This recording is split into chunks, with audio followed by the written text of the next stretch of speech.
Most people don't know what actually caused the Civil War. Cost of freedom, the pain, the suffering, the struggle of America. So let's get started. In December 1860, Charleston, South Carolina, a convention hall packed with 169 delegates as cannon smoke still lingers from militia drills outside. For 70 years, America balanced on a knife's edge, slave states versus free states. Massive crowds gather outside, breath visible in winter air, waiting for the vote that will shatter the United States forever. But this wasn't sudden rage or blind hatred. It was the explosion of 4-decade blood-soaked compromises and Supreme Court decisions that made civil war inevitable. How did a nation founded on all men are created equal reach this breaking point? The evidence from legislative records, personal diaries, and archaeological digs reveals a shocking truth that Hollywood completely gets wrong. America didn't stumble into civil war. Political leaders engineered a series of geographic fault lines that guaranteed explosion. The story begins with a fundamental constitutional reality nobody talks about. The U.S. Constitution itself was built to protect slavery. 3/5 clause, fugitive slave protections, 20-year import ban that Southerners immediately ignored. For 40 years, the nation survived through desperate patches, but each fix made the next explosion bigger. March 3, 1820, Congress passes the Missouri Compromise, drawing an invisible line at 36 degrees 30 minutes latitude. North of the line, free soil; south, slave territory. 44 senators vote yes, 11 vote no. The South accepts, for now. Missouri enters as a slave state. Maine balances as free. Crisis averted. But here's what made this line a ticking bomb.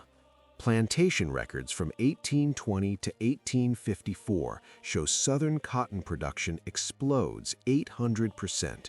One crop demands more slave labor every single year. By 1840, 2 million enslaved people pick cotton. The invisible line becomes an existential threat to Southern wealth. Every new Western territory tests the balance. The fault lines deepen. 1850, California gold rush forces crisis. Enter Henry Clay's Compromise of 1850. Admit California as free state. Let Utah and New Mexico vote slavery up or down through popular sovereignty. Seems fair. But buried in the fine print, the Fugitive Slave Law. Northerners must hunt escaped slaves or face $1,000 fines and 6 months prison. Federal commissioners get $10 per slave returned, 5 if freed. "I will not hunt men," writes Ralph Waldo Emerson. Boston mobs rescue Anthony Burns from federal marshals. 20,000 protest, 1 killed. The compromise doesn't solve slavery, it weaponizes the entire nation against freedom. 1854 delivers the kill shot. Senator Stephen Douglas rips up the Missouri line entirely. Popular sovereignty lets settlers vote slavery up or down in Kansas and Nebraska. Seems democratic, actually political genius. Douglas wants a transcontinental railroad through Chicago. Result? Kansas becomes bleeding Kansas. Pro-slavery Missouri border ruffians versus New England abolitionists. May 21, 1856, 200 armed Missourians sack Lawrence, Kansas, burn the Free State Hotel, destroy abolitionist printing presses. Senator Charles Sumner beaten unconscious on the Senate floor by Preston Brooks with a cane for anti-slavery speech. By 1859, 200 dead, homes burned, guerrilla war. Excavations at Lawrence reveal charred printing presses, bullet-riddled Bibles, slave chains abandoned mid-raid. This wasn't politics, this was civil war, 4 years early. But the Supreme Court delivers the final blow. March 6, 1857, Dred Scott versus Sandford. Chief Justice Taney rules black people had no rights which the white man was bound to respect. No citizenship, ever. Congress cannot ban slavery in territories. Missouri Compromise, unconstitutional. Every deal for 37 years, dead. Northern newspapers explode. The Supreme Court has made itself the advance guard of slavery. Abraham Lincoln calls it judicial tyranny. Moderate Democrats bolt the party. Republicans surge. The court didn't settle slavery, it lit the fuse. Enter John Brown, October 16, 1859. 5 black men, 16 whites seize Harpers Ferry Armory. Goal? Armed slave rebellion across Appalachia. "I am ready to die," Brown tells interrogators. U.S. Marines storm the firehouse. Robert E. Lee commands. Brown captured, hanged December 2nd. South sees Northern conspiracy funded by abolitionists. North hails martyr. Henry David Thoreau, Brown has earned immortality.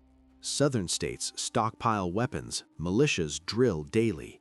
Northern Republicans can't disavow Brown without alienating their base. November 6, 1860. Lincoln wins without a single Southern electoral vote. 180 to 123 electoral victory. Popular vote, 40%. December 20th, South Carolina secedes.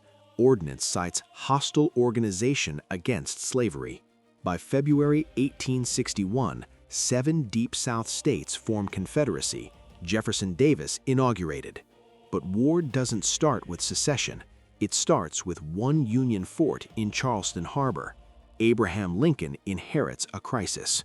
Fort Sumter, garrison down to 10 days of rations. Confederacy demands surrender. Lincoln's choice, resupply peacefully or let it fall. April 12, 1861, 4:30 a.m. Confederate cannons open fire. 34 hours of bombardment, 4 years, 750,000 dead, 2% of the population. The United States will never be the same. Next episode, Fort Sumter burns. Lincoln calls 75,000 troops. Virginia, Arkansas, North Carolina, and Tennessee flip to Confederacy overnight. First Bull Run picnickers flee in panic. The Civil War explodes, but America isn't ready. Like and subscribe for Part 2, the Supreme Court decision that killed compromise forever, the raid that terrified the South, and Lincoln's election that broke the nation.